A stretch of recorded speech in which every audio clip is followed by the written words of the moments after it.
이제 다주택자들 중과세 같은 거 유예기간 끝나면은 이제 큰일 납니다. 풍선 효과가 일어났거든요. 이제는 그 다음 급지를 준비하고 있다. 7월 1일부터 스트레스 DSR이 규제가 되는데 세지는 않을 것 같아요. 제 생각에는.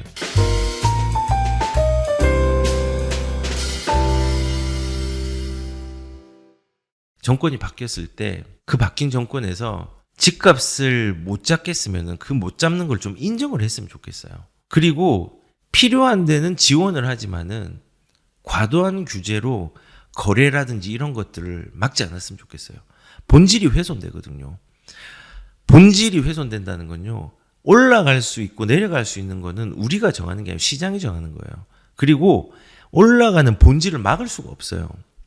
예를 들어서 이런 겁니다. 언제 또 풀릴지 몰라. 서울 아파트 토호제 해제, 틈타 역대급 거래량. 이번에 토호제가 이제 묶였다가 풀렸다가 다시 재지정이 되었죠. 근데 여기서 이제 거래량이 되게 많이 나왔는데 우리가 여기서 좀 알아야 되는 게 이 강력한 규제를 하면요. 거래 절벽이 생기고요. 그 규제가 풀리면요. 누적 수요가 폭발을 합니다. 시장에 대기 수요가 있고 사고 싶은데 못 사게 할 경우에 누적 수요가 생기거든요. 토호제가 지금 그런 케이스였습니다. 그냥 놔뒀으면은 누적 수요가 쌓이는 게 아니라 원래 정상적인 거래들이 생기는데 누적 수요가 많이 쌓이면요. 스프링처럼 튀어오릅니다. 비유를 하자면은 소방관이 수압을 굉장히 세게 하고 수화기 구멍을 좁히면요. 물이 엄청 세게 물줄기가 셉니다. 근데 똑같은 압력이라도 수화기 구멍을 넓게 하면요. 수압이 낮아지고 물줄기가 넓게 나옵니다. 지금 규제를 하면은 방금 말한 압력이 센데 수화기 구멍을 좁혀가지고 물줄기를 빡 쏘는 거랑 똑같아요. 가격이 나중에 이제 흘러나올 때 그렇게 올라간다니까요. 그래서 우리는 구멍을 크게 해서 수화기 구멍을 넓혀가지고 사람들이 이렇게 멀리 가지 않고 여기에서 그냥 그 바로 아래에서 정상적으로 물이 흘러내릴 수 있도록 해야지 그런 거래가 될 수 있도록 해야지 정상적으로 가격들이 움직인다고 생각을 합니다. 누적 수요가 쌓이게 하면 안 돼요. 누적 수요는 폭발하거든요. 그리고 누적 수요를 폭발하는 시기가 또 한 번 올 겁니다. 토호제를 풀면. 근데 그때 풀 때 정부에서는 그걸 놔둬야 됩니다.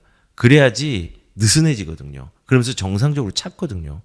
그래서 뭐 여야를 막론하고 규제를 심하게 하면요. 이런 부작용, 누적 수요가 폭발하는 부작용들이 반드시 반복이 될 겁니다. 그리고 또 이제 규제를 만약에 한다면 쏠림 현상이 일어날 겁니다. 지금 보시면은 강남권 입주 거래가 0, 마포, 강동은 신고가가 일어나고 있다고 하죠.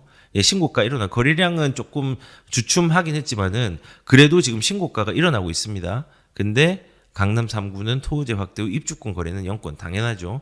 거래가 안 되겠죠. 그런데 이 풍선 효과가 이렇게 일어나는데 지금 구로, 동대문도 매수세가 좀 있습니다. 수요가 몰리고 있습니다. 그리고 광명, 성남도 하락폭이 조금 둔화되고 성남도 아직 초입부에서 조금 슬금슬금 거래가 되는 부분들이 보입니다. 그래서 매수세가 퍼졌다가 아니라 그 퍼지고 있는 양상들이 보이고 있습니다. 여기뿐만 아니라 노원도 조금 보이고 있습니다. 그래서 저는 더 늦기 전에 이제 사람들이 급하게 많이 몰려들어서 경쟁하기 전에 저는 개인적으로는 지금 시장을 조금 눈여겨보는 것들도 필요하다 생각을 합니다. 그래서 지금 토호제로 풍선 효과가 일어났거든요. 그리고 그 풍선 효과가 이제는 그 다음 급지를 준비하고 있다라고 이제 생각을 하시면은 좋을 것 같습니다. 그리고 규제를 하면요. 안 됩니다. 쏠림 현상이 일어나요. 우리가 2020년도에 7.10 대책을 기억하실지 모르겠는데 이때 2020년도에 두 가지가 좀 있었어요. 이제 7.10 대책으로 취득세, 양도세, 종부세를 대폭 올리는 정책들을 냈어요. 취득세 12%, 종부세 3.2%에서 6%까지 올려버리고 양도세 중과 10% 상향을 더해버렸습니다. 그런데 되게 재밌는 거는 이런 규제는 쏠림 현상이라서 가격들을 자극을 크게 시켜버려요. 안 좋은 거거든요, 이거는. 가격은 정상적으로 올라가는 게 좋습니다. 이렇게 되면은 피해자들이 나와요. 이걸 했다가 나중에 확 떨어지면 이제 문제가 돼가지고 그거에 대해서 대응 못해서 힘들어하는 사람 되게 많거든요. 근데 이때 증여에 대한 부분들이 어떻게 나왔냐면요. 원래 서울의 증여 건수 자체가 별로 안 됐어요. 한 420건 정도밖에 안 됐어요. 근데 이거를 발표하고 한 달이 지나니까 한 2,500건으로 폭증을 했습니다. 원래 6개월 동안에 증여 건수가 서울 평균이 1,300건 정도 되었거든요. 그런데 이 건수가 갑자기 이제 2,500건으로 폭증을 한 거죠. 그러니까 거래가 안 되니까 미리 거래하는 거거든요. 예전에 우리가 임대차 입법 같은 경우도 2020년도 7월 31일까지 이전에 임차인들이 쏠리게 만들었고 임대인들은 이것들을 4년 연장을 하게 해가지고 그거를 4년치를 미리 받았잖아요. 그 쏠림 현상이 일어나면은 가격들을 자극을 시킨다니까요. 그래서 정상적으로 가만히 놔두면 돼요. 저는 이번에 가만히 놔뒀으면 좋겠어요. 물론 이재명 후보는 만약에 자기가 대통령이 된다면 가만히 놔두겠다 했지만은 가만히 놔둔다는 게 제가 말하는 가만히 놔둔 건요. 2017년도 이전을 얘기하는 거예요. 그때로 돌려놔야 돼요. 그래야지 시장이 정상적으로 돌아가죠. 이런 쏠림 현상, 이런 것들이 계속 일어날 수 있다는 겁니다. 그리고 또 규제를 하면은 어떤 일이 일어나느냐. 국가 차원에서 되게 안 좋습니다. 거래량이 줄어들잖아요. 거래량이 줄어들면은 이런 일이 일어납니다. 세수가 줄어들거든요. 지금 이거 2023년도 신문인데 인천시 세수 1,100억 감소 전망. 취득세 부진 역량. 거래 안 될 때죠 이때.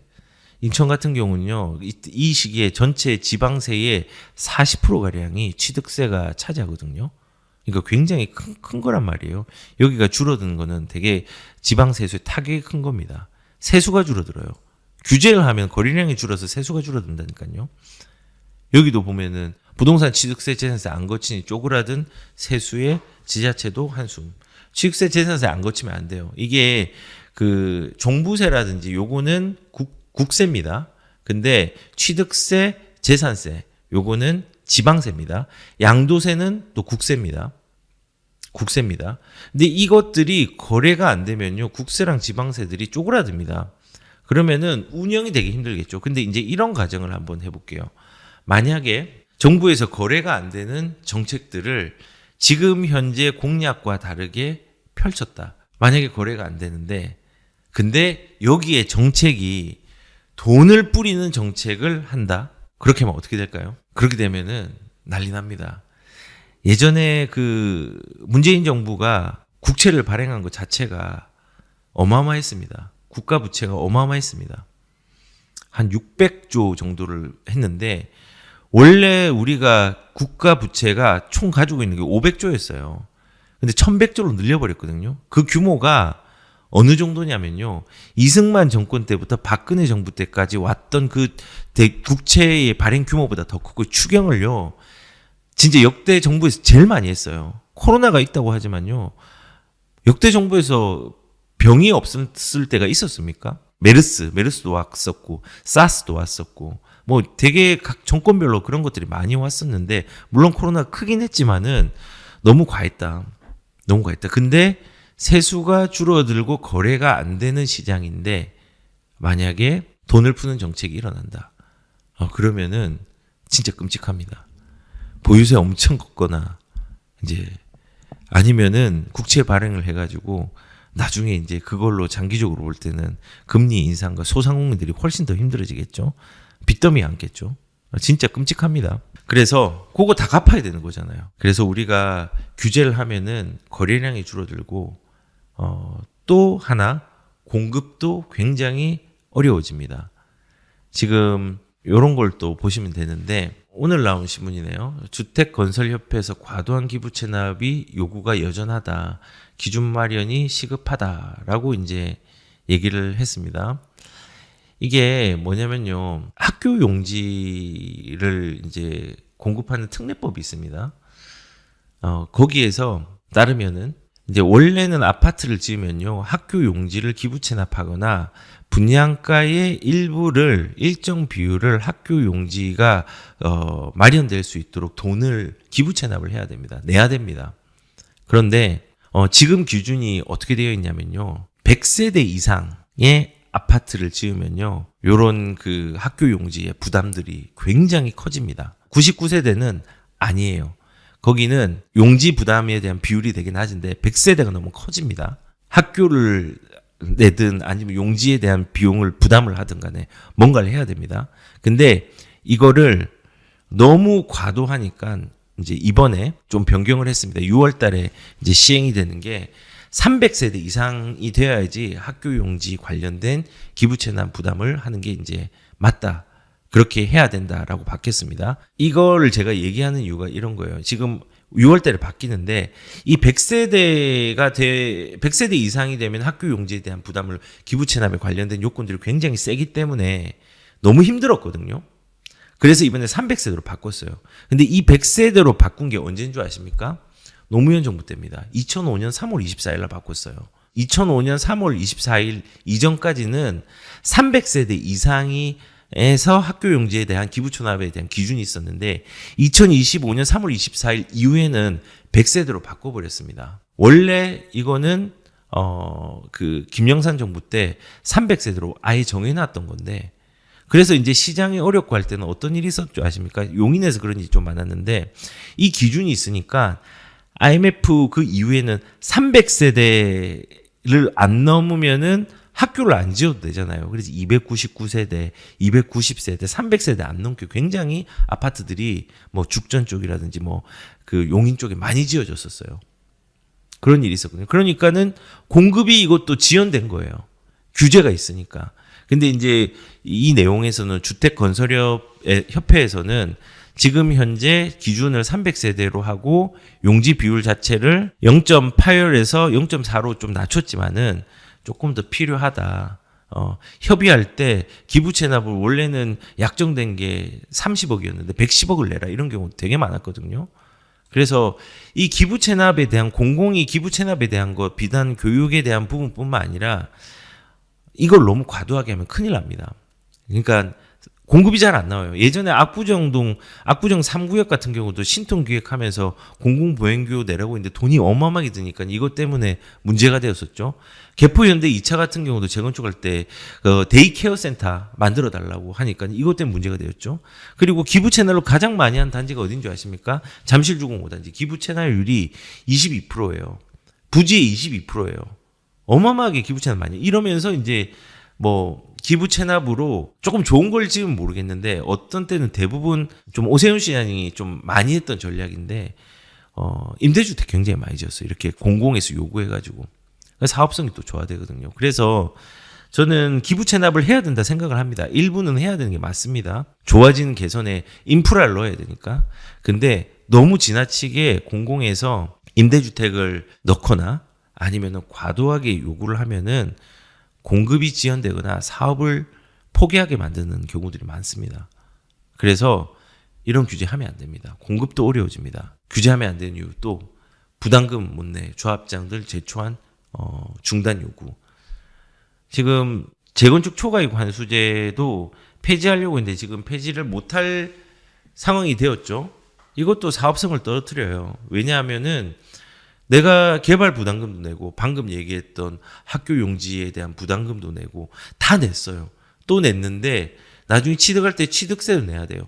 취득하는데 원시 취득할 때는 원시 취득세도 내야 돼요. 건물에 대한 취득세도 내야 돼요. 그리고 보유세 내야 되고 양도할 때 양도세 내야 되는데 초과이익 환수제도 내라요. 근데 초과이익 환수제는 되게 재밌는 게 내가 맨 마지막에 폭탄 돌리기예요. 맨 마지막에 내가 그 집을 가지고 있으면요. 가지고 초과이익 환수제를 내는 대상이 된다면요.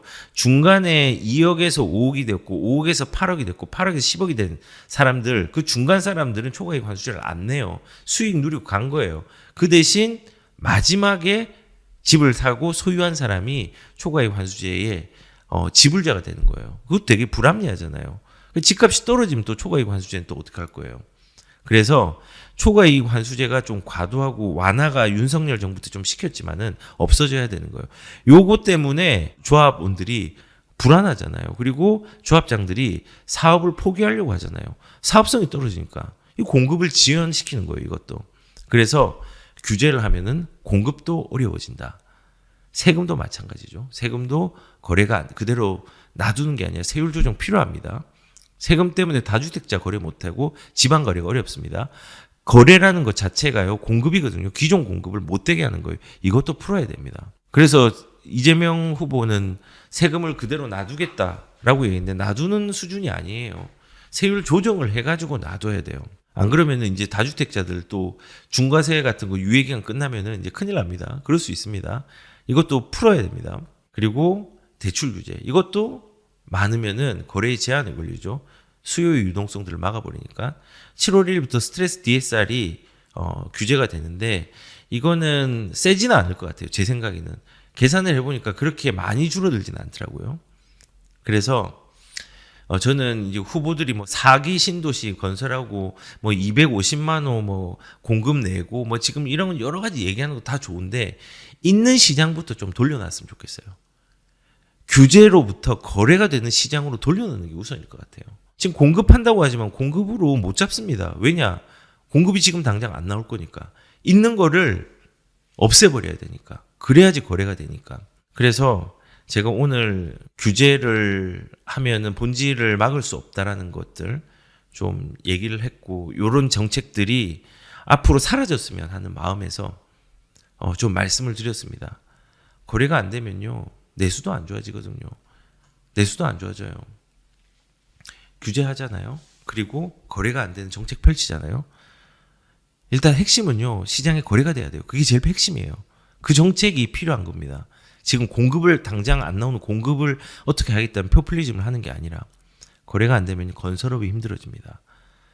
건설업이 힘들면요, 시멘트, 철강, 목재, 유리, 건설자재 이런 등등의 건설자재의 수요가 감소를 하면서 거기에 대한 사업체도 힘들어집니다. 건설자재 수요가 줄어들면요, 운송과 물류도 어려워집니다. 그리고 건설업이 어려우면요, 건축, 설계, 토목, 집안 수요, 조사 업계들 어려워집니다.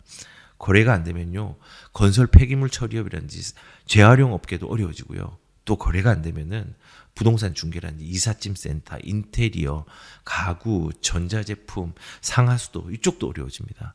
거래가 안 되면은 청소 서비스, 인터넷, 통신 관련 산업도 어려워질 수 있습니다. 다 연결돼 있거든요. 단순하게 집값으로만 치부해가지고 내수가 어려우니까는 뭐 인플레이션 되는 거 감안해가지고 금리 안 내리고 뭐 이게 아니라 내수가 다 연결이 되어 있고 건설업이 그 내수에 중요한 역할을 하고 그 건설업의 하도급들이 굉장히 많기 때문에 단순하게 거래를 막는 규제가 많아지면 많아질수록 내수는 더 힘들어집니다.